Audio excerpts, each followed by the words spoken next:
This is Fox 5 News Morning.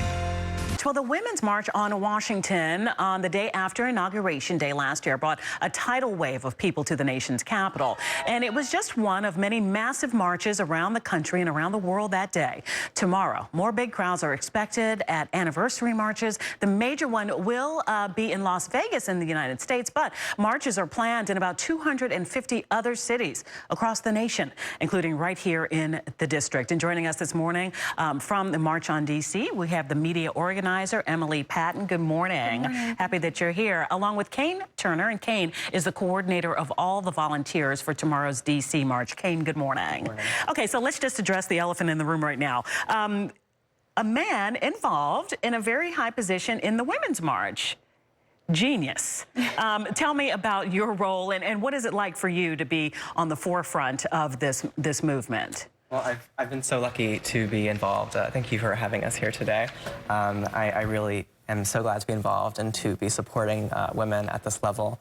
And also as an LGBTQ person and a Middle Eastern person, I think that we're really wanting to emphasize intersectionality and to emphasize protecting minorities and marginalized communities. So we really want to do outreach for all those communities. And I think in my capacity as a volunteer coordinator, we're trying to really represent everyone. And I want to talk about how in the world you start to galvanize all the volunteers, because we all saw the massive crowds last year. And Emily, let me just ask you, the main event will be in Vegas. What do we expect in D.C. tomorrow?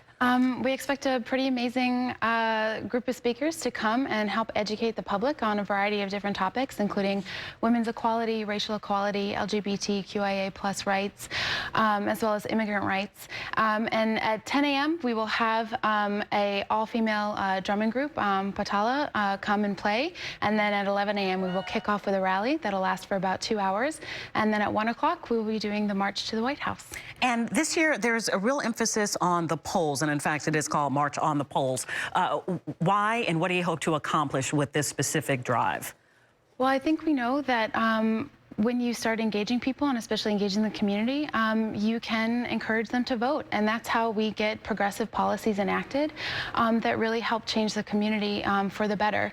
And so one of our big initiatives this year is helping with voter registration. So we're hoping to register voters there at the event, as well as encourage people to learn more about voter registration wherever they happen to be coming from. Can we just talk about the huge job that is working with volunteers, and how big is that, and do you still need people at this point? Tell me about your job leading up to tomorrow. Yeah, well, we always need people, and we're always enthusiastic about having new volunteers who are wanting to be engaged in the process, absolutely. My background is in campaign organizing, particularly for Democratic campaigns, and the organizers thought that would be a smooth transition to get people interested in this event.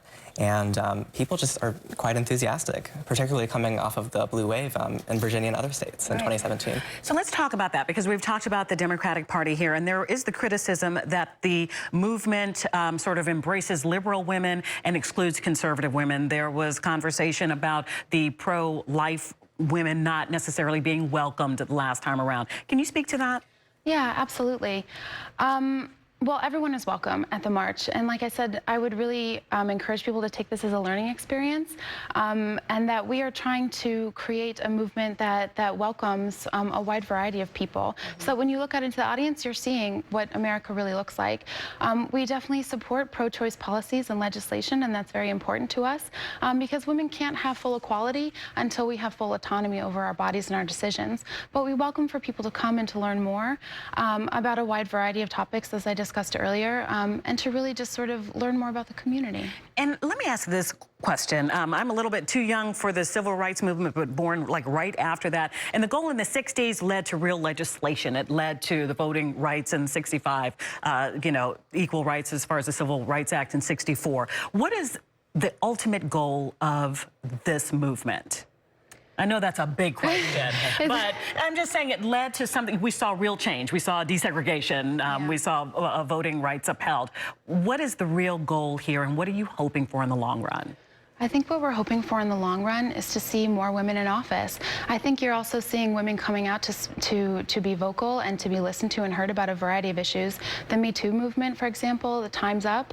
Women are really embracing and coming into our voice and our power and letting people know that we will not be forgotten or left behind, and that we're all in this together and we will support each other for real change and progress.